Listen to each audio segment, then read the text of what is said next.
আসসালামু আলাইকুম গাইস। তো সবাই কেমন আছো? আশা করি সবাই ভালো আছো।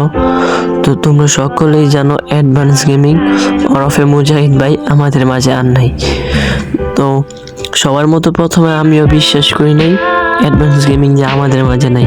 তো হঠাৎ করে আমার সামনে 3টা পোস্ট আসে যেখানে একই সাথে 3জন কমিউনিটি পোস্ট করে আমাদের মাঝে অ্যাডভান্স গেমিং আর নাই। তখন আমি ইউটিউবে ঘাটাঘাটি করি, পরে এই ভিডিওটা পাই।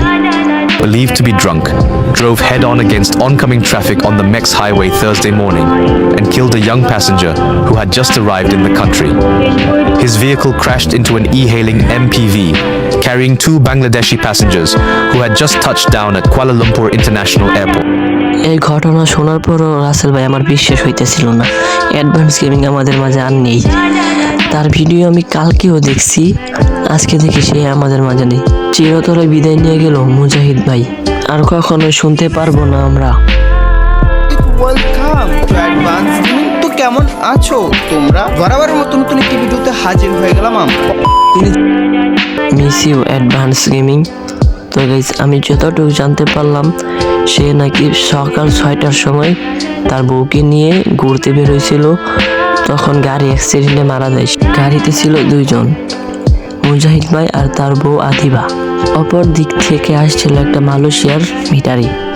আর নিউজ চ্যানেলে যা দেখলাম ওই মালয়েশিয়ান গাড়ি চালক নাকি অনেক নেশা অবস্থায় ছিল।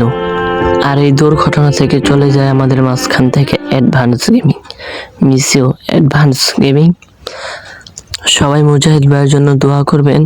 আর সে যেহেতু একটা রোস্টার ছিল, তার হেটার্স কিন্তু থাকতেই পারে। তো ভাই সবাই সুকুনা ভাইয়ার পক্ষ থেকে সবাই অ্যাডভান্স গেমিংকে মন থেকে ক্ষমা করে দিও। ইন্না লিল্লাহি ওয়া ইন্না ইলাইহি রাজিউন। আল্লাহ যেন অ্যাডভান্স গেমিংকে জান্নাতবাসী করো, আমিন।